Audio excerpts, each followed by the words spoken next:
welcome to the SaaS Revolution Show. Henry Shuck, CEO and founder of ZoomInfo. Welcome, Henry. Thanks, Alex. Thanks for having me. Yeah, no, great to have you here. We've first time on the podcast. We've had you speak at a couple of SaaS Doc events in the last year when we went digital because of the pandemic. So really appreciate you participating in those. Some of the great sessions. I remember the one at the SaaS Doc remote in June was fantastic. Pretty captivated by I guess kind of the knowledge bombs that you were dropping there. So looking forward to the conversation today. So Henry, obviously I introduced you as the CEO and co-founder of ZoomInfo, but tell us about you as a person. Who is Henry Shuck? Sure. So where do you start? I'm a husband, father, a CEO. I think those three things take up 90% of who I am, and then 10% is I'm a friend and colleague, and but the trick in my life is, how do I be the best of those first three things? How do I be the best husband, the best father, the best CEO, and the balancing act to try to figure out how to be in equilibrium across those three things. That's my everyday struggle. Yeah. So you haven't, and I guess many founders can empathize with that. Are there any kind of tips and tricks there on that, where you can be, the best, or the best that you can be at all of those? Yeah, totally. I think number one, I think there's a lot of talk about work-life balance. And I think that's an often misunderstood term, because I think when you hear work-life balance, what most people hear is work less. Just work less is what work-life balance means to most people. But it totally ignores the balance part. And balance is very important. So, in my life, a couple of the things that I make sure I do every day. So if I'm in town, and you can think of this as a pre-pandemic world, if I'm in town, I never have dinners or drinks or happy hour after work. I go home and I play with my daughter, and I don't do anything so early in the morning that I can't see my daughter when I'm in town. So I get a chance to play with her and be with my wife in the morning. And in the evening, I'm always back before she goes to bed, and I get an hour and 30 minutes to play with her and read books and do all of that. Now, I also just recognize that there are going to be times during there are going to be times at work where I can't see them in the morning or at night because I'm traveling. And so work is going to pull me into things that I have no control over. And I'm just not going to beat myself up about those things. That's just a natural thing that happens in work. But as long as I'm being true to hey, on days that I'm in town, I will always see my daughter in the morning and the evening, I feel really balanced. And then I don't have that head thrash when I'm traveling, like, I didn't get a chance to see Grace and Jessica today. I think more like, okay, I knew this was going to happen, and I've corrected for it and balanced for it by correcting for it on the days that I'm in town. So that's one thing. And I think just finding where that balance is, what are your non-negotiables on both sides of the equation, is really important. And I know for me, I'm not like, I don't clock in or clock out, but in my mind, I am running a tally of how many hours I'm in the office contributing to ZoomInfo. And it is important for me to feel like I'm putting in a real day at the office and doing real work to drive the business forward. And so I can't shortchange that side either, because it'll cause all sorts of other imbalances that affect me. So I would just say, take a lot of time to think about balance and what that means for you, and then just make sure you're consciously executing against that. How many hours do you put in a week? As I do this. CEO? I've played this game many times. I'm somewhere between 55 and 60 hours a week, and that includes the weekends. Yeah. But the weekends are great. They don't really feel like work on the weekends, because I'm at my own pace. I can go in and out. I can pick when I'm doing what I'm doing, but kind of 55 to 60 hours where I'm sitting at a desk, I'm in front of a computer, and I'm doing ZoomInfo work. I'm checking my emails 24 hours a day, basically. But when am I actually sitting down and doing like focused work? It's like 55 to 60 hours. Okay. And you founded Discover.org, which acquired ZoomInfo, and you rebranded to ZoomInfo. Was Discover.org the first business that you founded? No, it's actually the second business that I founded. This is an often talked about part of my business career, but I founded a business when I was right after I graduated college. I went to college in Las Vegas, and true to form, I founded a nightclub promotions business where we drove traffic basically to nightclubs at the MGM Grand in Las Vegas is where we started. And then we ended up with contracts at the MGM Grand, at the Paris, and at the Rio, at the Caesars, at the Mandalay Bay. The business ended up having about 35 employees almost overnight, and just taught me a lot about, managing people, schedules, negotiating with management, which was a really great learning experience for me. We have something in common there that obviously we didn't know about each other. I was a nightclub promoter, creating my own nightclub events when I was probably about 17, 18. And I thought after the first one, I'd found my fortune and I wouldn't have to go to university, and that was it. I was going to be an entrepreneur. But then the second didn't do so well, and then the third one flopped, and then I was in for it for the money, had to borrow some money from my dad, and then I went back to school. And that was it. But it was the first experience, first kind of a taste of that then. And what can you share? So actually, tell me a little bit about why you founded Discover.org, which obviously then acquired ZoomInfo. Like, what was the story there? Why did you feel compelled to do this and solve a particular problem? Yeah, so it's a little bit less of a stroke of genius kind of story. When I finished my first year in college at UNLV in Las Vegas, I was totally out of money, and I came from a really middle class family.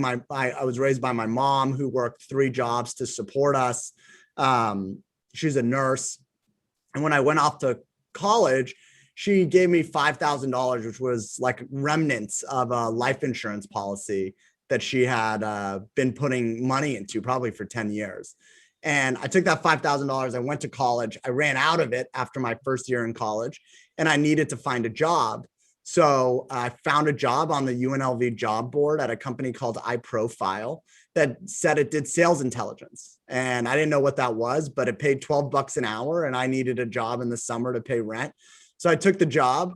And it turned out that was a company that was an early entrant into the SaaS world. It was selling an online subscription to a database, annual subscription. It was selling it to technology companies. It was really the precursor to Discover.org and ZoomInfo. And so I learned how the business worked. We grew it from 300,000 in revenue when I got there in 2002 to just under 5 million in 2006. It sold to private equity, and I left and went to law school. And after my first year in law school, a friend of mine who I had recruited to iProfile called me and said, "Hey, let's start something that's like iProfile, but doesn't directly compete." And so we started something that basically covered a segment of the market that iProfile was not covering. Business took off, did well. Fast forward 8 years from then, we took private equity money. We actually acquired iProfile. It was our first acquisition in a string of 9 acquisitions, M&A transactions that we've done to date. And so, yeah, that's how it started. I worked at a similar company, is the short story. Yeah. Okay. And so, I feel like hopefully all of the listeners will know who ZoomInfo is, because they're predominantly SaaS founders. They're in the SaaS space, so you feel like that should be a given. However, sometimes you live in this bubble and you kind of forget that maybe everybody doesn't know all the SaaS companies under the sun, and they don't follow it as intensely as perhaps I do. Running a SaaS kind of conference business. But so what can you share about in terms of what ZoomInfo does, and also like any data revenue, how much you've raised, employees, growth rates, public, private, etc. Sure. So what ZoomInfo does is it helps sales and marketing organizations identify their next best customer and then connect with them.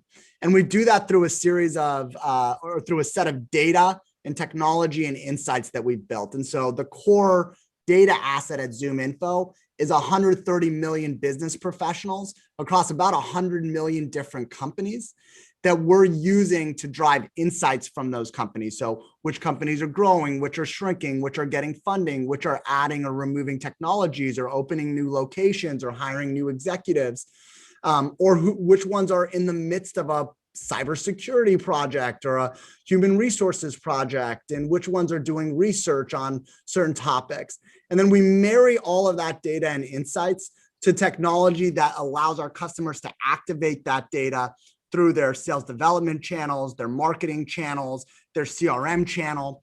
And so I have a great set of data on my total addressable market. I'm seeing signals that are coming through on them, and I'm instantly activating those through the channels that are most meaningful to me. So the business was founded in 2007. We've done 9 M&A transactions. Today, we're just under 2,000 employees. We're publicly traded. We went public on June 4th, 2020. Technically, we're supposed to go to public in March 26th of 2020, but the pandemic had different plans for us. So we virtually IPO'd the company in June. We finished the year with 20,000 customers across the globe, grew the business over 40% year over year, did that with 40% plus margins on the business. So we're growing and profitable, which is often not seen in software companies, but valued by Wall Street. And before we went public, we had 2 private equity sponsors, TA Associates, who came in 2014, and the Carlyle Group, who came in 2018. Awesome. Thanks for sharing that. And see, congrats on the amazing kind of growth and what you've achieved and taking the company public again, like during the pandemic and doing that virtually. It would have been the anniversary then, the 1-year anniversary in the next sort of couple of days. Had you gone public on March the 26th? So in terms of like what I want to kind of cover next is like it's a few key lessons from you in that the early stage of the journey, the 0 to 1 million, then the same kind of questions 1 to 10, and the 10 to 100. Some of the key things that you've learned that you think would be valuable to kind of share in those 3 different stages, so maybe like obviously, well, I think the good place to start is 0 to 1. What were some of the key lessons that you can remember and that you're happy to kind of share from that journey of running ZoomInfo? What's the stage after 0 to 1, Alex?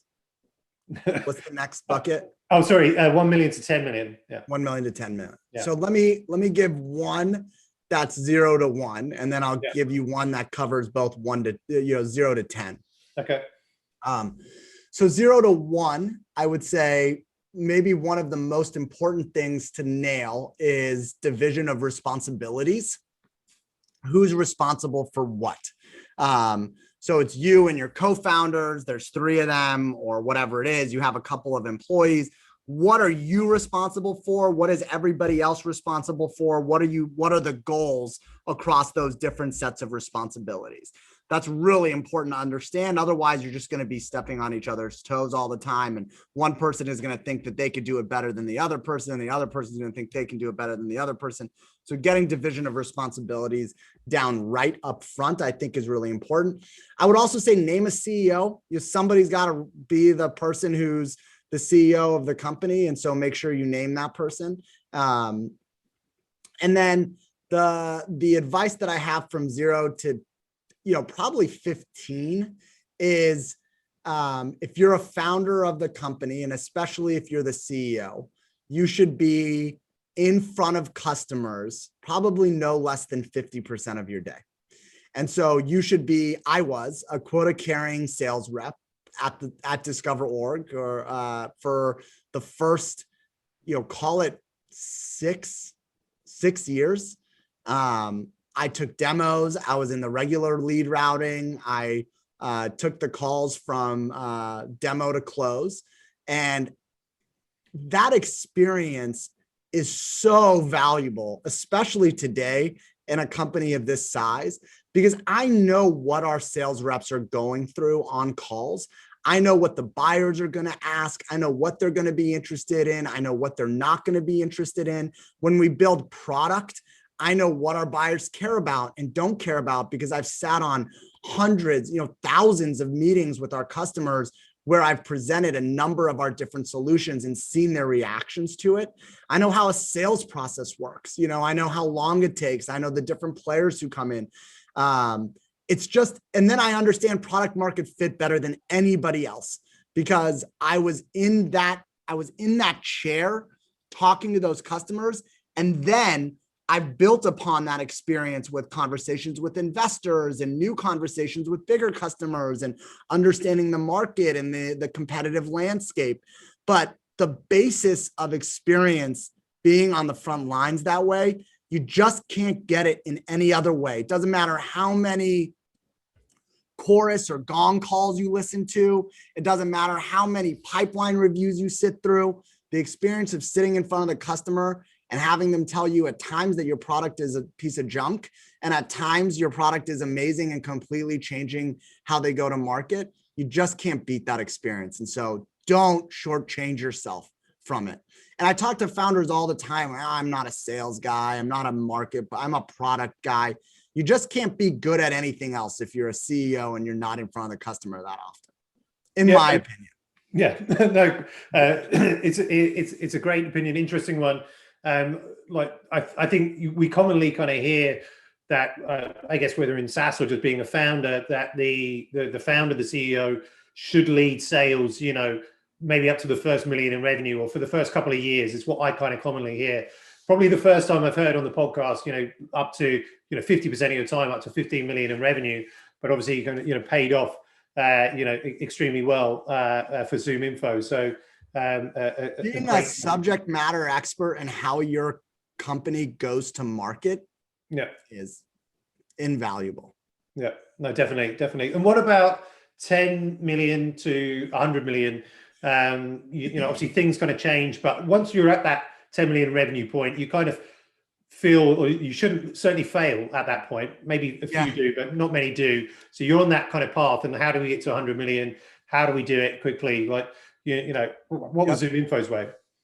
So 10 million to 100 million, I would say, are kind of about two things. One is hiring, which is not like everybody's going to tell you that. Like, hiring the right people is incredibly important from 10 to 100 million. You make a bad hire, it puts you back a year, especially in a senior role, literally a year. And that's like in a SaaS company's life, isn't it? Like close to an eternity sometimes. But what does that actually mean? I think what it actually means is you have to be really comfortable with taking a really long time to make your hires. And so you have to interview a lot. You have to meet a lot of people. You can't just like meet 3 people for your next head of marketing and say, okay, well, I like this person better than the other 2.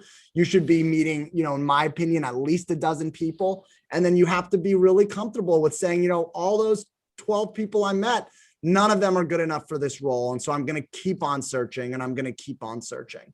And so I think it's really important to feel comfortable taking your time on hiring from 10 to 100 million, because getting it wrong is, it really sets your company back. So that's one thing. And then the second thing I would say is really understanding the rhythm of your business and what activities lead to what outcomes, and then tracking and metricing those activities, and then delivering that to the business to understand, well, I'm behind this week over here, which means I'm going to pay for it over here. I'm ahead this week over here. What am I doing to get ahead there? And can I do more of it? I'm behind over here. And so I'm going to pay for it in 3 months, because I understand that the rhythm of the business tells me if I'm behind here, I'm going to be behind there. And I think a big important hire in that transformation is really hiring a great chief financial officer. And like, before you stop listening to the rest of the podcast, I'll tell you that I was very resistant to this hire. I was like, yeah, I've got a controller. They do the books, accounting comes in, they get it audited. That's what a CFO does. And my partners at TA Associates worked really hard to tell me, like, look, that's not what a CFO does. That's part of their organization, but your CFO should be a strategic business partner in helping you understand the business and the metrics that matter, and then helping you run the business through those metrics. And if you want to get to $100 million, that is an investment you have to make. You have to no business doing $100 million of ARR is not running a metrics-driven organization, at least in key parts of the organization. And so having a CFO that can help you see the rhythm of the business, can help you understand it, and can flag issues across the business for all of the business stakeholders is really important. And roughly, do you remember like what ARR you were when you hired the CFO? I was about 30 million of ARR. 30 million, okay. And then from that 30 million, how long did it take you to get to 100? So we hired our CFO would have been late 2014, call it right at the beginning of 2015. And then we got to 100 million of ARR in, or you call it 2018, 3 years later. Okay, cool. It's a little tricky because we did an acquisition. So technically we got there in August of 2017 because the acquisition took us from about 80 million of ARR to $120 million of ARR. But had we played out the rest of the year, it would have been early 2018 that we would have gotten to $100 million organically. Okay, and you acquired ZoomInfo, but then rebranded Discover.org to ZoomInfo. What was the thought process around that? Yeah, so an interesting process because I had a board who had seen like this great success of Discover.org, and like we're tied not so much to the name being a good name, but to the brand being a brand they liked being associated with. Fundamentally, Discover.org is just not that good of a name. Like it got messed up more often than it got right. People would call it Discovery, just Discovery, Discover.org, Discovery.org. Like you were much more likely to have someone mess the name up than to get the name right. And we had like talked about for years, like, if you change the name, what would you change it to? And then we acquired ZoomInfo, and that presented a really great opportunity to understand whether making the name change to ZoomInfo made sense. And so we went out, we actually commissioned a study to go understand the perceptions of the different brands in the marketplace. And what we found was that ZoomInfo was 3 times more well-known to sales and marketing buyers than the Discover.org brand was. And part of that is just because what had happened was with the acquisition of ZoomInfo, Discover.org went from selling primarily to people who sold into the IT and marketing departments of companies. We were making a shift with the ZoomInfo acquisition to really selling to anybody who sold to another business. And so today we have companies, we have a pecan exporter in Georgia, a pallet manufacturer in Mississippi, a tent maker in Michigan, and really like any business you can imagine that sells to another business. And that's like most businesses are customers of ours. And so in that much larger total addressable market, the ZoomInfo brand was a lot more well-known. And so we wanted to leverage the investments they had made for years in establishing that brand. And so it just meant I had to get rid of the Discover.org name, which was a lot less difficult than you would imagine. But there was this moment in a board meeting where we're having this discussion. So it's our full board meeting. It's right after the ZoomInfo acquisition. We're talking about this. And a couple of our board members were like, no, like people really respect the Discover.org name. It's really well known. I wouldn't discount that. And then one of our other board members who wanted to change the name said, well, why don't you just do something in an interim period where you call it ZoomInfo powered by Discover.org? And that was like the little compromise you needed to get everybody okay with it. And I knew at the time, like we would do that for a year and then drop the powered by Discover org. But that sort of little tweak for a year made everybody get on board with changing the name. But can I see on your gilet at the moment? This is old. It is old. Powered by Discover org. Yeah. Yeah. The new ones don't say powered by Discover org anymore. Okay. Very Which good. now I've gotten really handsy with my stuff that says Discover org, because I'm never going to make another Discover org vest or jacket. So I had a friend who came over the other night and he was wearing a Discover org jacket. And where did you get that? So you gave it to me 2 years ago. Give it back to me. I'll give you my ZoomInfo jacket. So I took my jacket off. I gave him my ZoomInfo jacket. I took his Discover org jacket because, I'll make another ZoomInfo jacket. I've got plenty of those, but I'll never make another Discover org one. Very cool. And so last year you took the company public, and as you said, it was supposed to be March of 26, but the pandemic delayed it slightly. What did the business look like at the point of you taking it public? Why did you go public then? And was there a kind of thought, well, like because of the pandemic and the fear and uncertainty that was happening in the world at that point, that maybe we just delay it until like this is over? Yep.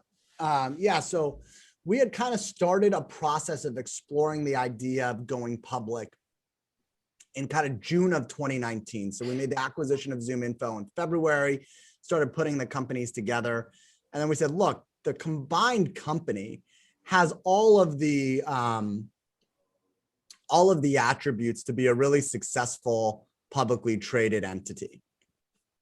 Let's go out and see what public equity investors think about that. So not unlike any fundraising motion, we went out and ran what was called a non-deal roadshow or a testing the waters, where you go to New York, San Francisco, Chicago, and Boston, and you go meet with a bunch of public equity investors. You tell them the story of Discover org and ZoomInfo and the metrics of the business, and you see if they would be interested in being investors in this business if it was publicly traded.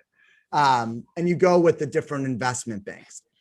And so we started doing that kind of in late or in the second half of 2019, and the response was overwhelmingly positive. People liked the business. They liked the metrics of the business. They liked the market we're playing in. They viewed it as a large total addressable market. And so we had a lot of momentum to go public. And so we pinned the date in March 26th, started, all of the, writing the S1 and getting new auditors and hiring a law firm and continuing to do market checks and refining the story.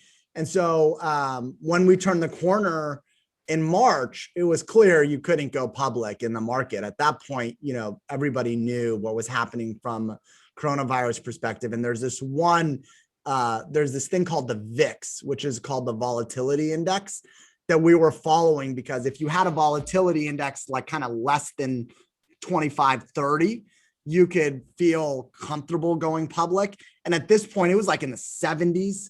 And so there just wasn't there was no reality in going public in March. And so we did say, like, let's just take a step back and reevaluate this whole thing. And so we did, and we stopped talking about the IPO. We got through April, and the business actually performed pretty well through April. And so we said, okay, well, we got through April, things went well.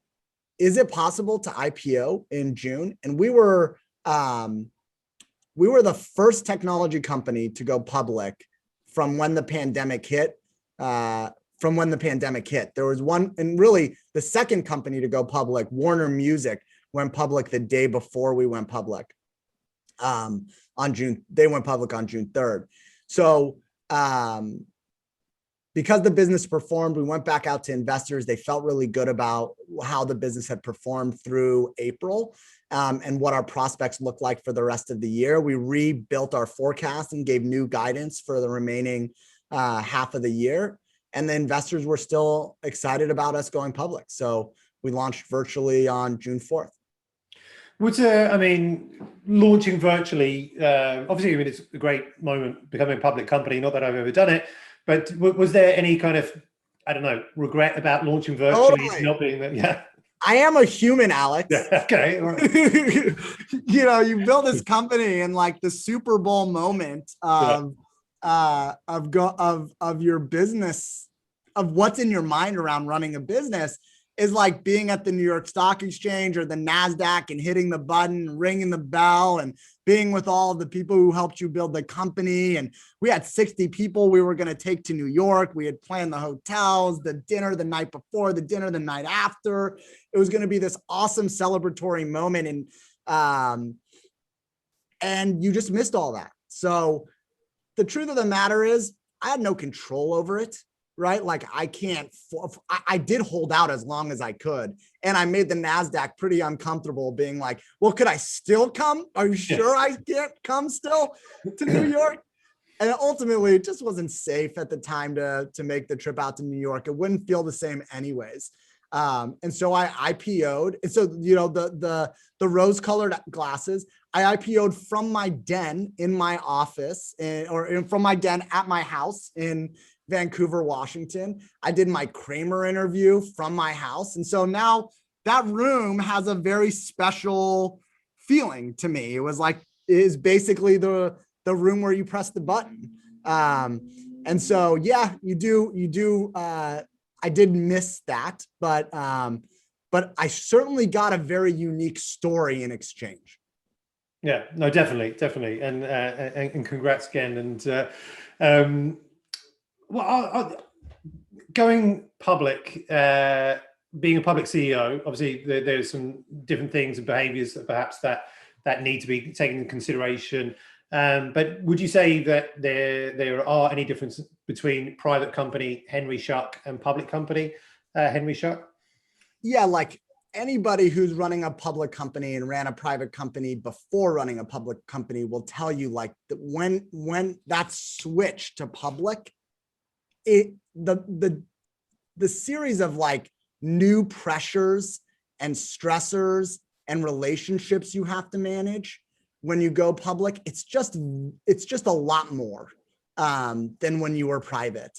And like if you've watched Bambi, or you've looked at a baby deer video ever, where they're just kind of can't walk at first. They just keep trying to get on their feet and they slip and they fall down, and they keep trying to get on their feet and they slip and they fall down.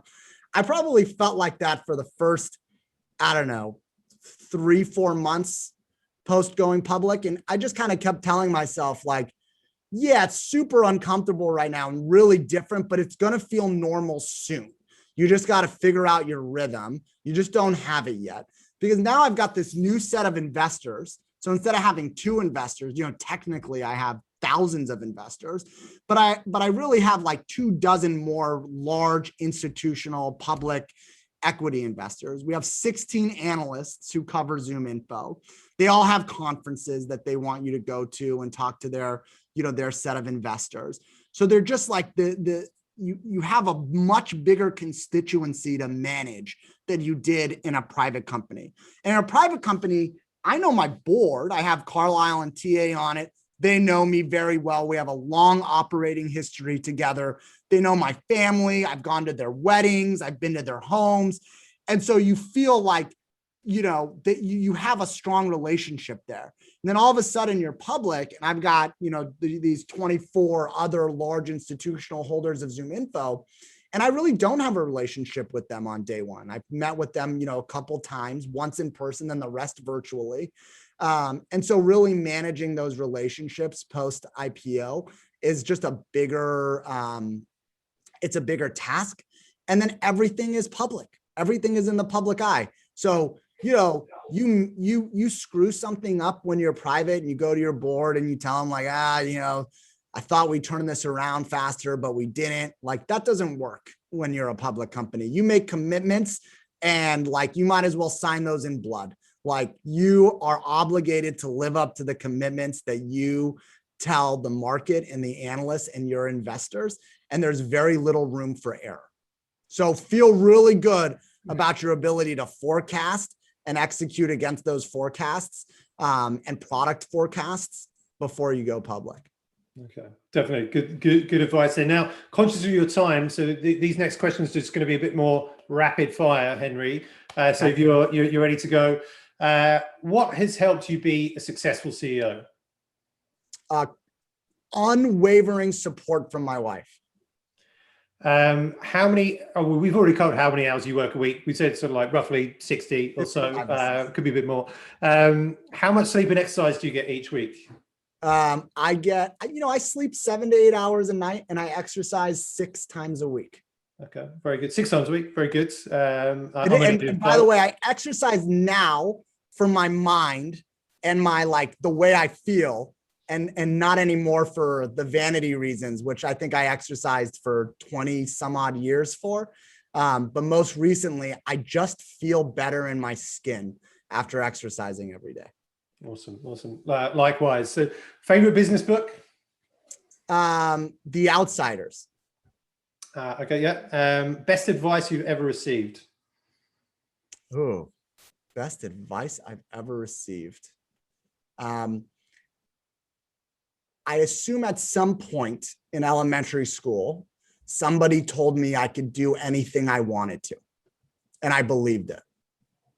That's good. And then if you, from what you know now, if you could go back to speak to yourself when you were starting out, would you say do anything differently to the young Henry Shuck?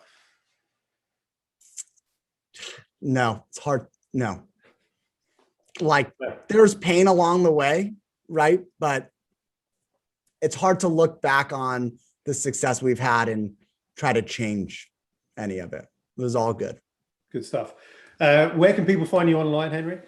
So you can find me on Twitter. I'm Henry L. Shuck, SCHUCK. You can find me on LinkedIn. It's just LinkedIn/HShuck, HSCHUCK. Or you can email me. I'm just henry.shuck@zoominfo.com. And if you're a ZoomInfo user, you'll have access to that and my cell phone number. Awesome. Great stuff. Henry, thanks so much for taking your time out to share with the SaaS community on the SaaS Revolution Show. Fantastic conversation. Really enjoyed speaking with you. Yeah, look forward to doing it again at some point in the future. Absolutely. Thanks for having me, Alex. It was a lot of fun. Thanks, Henry.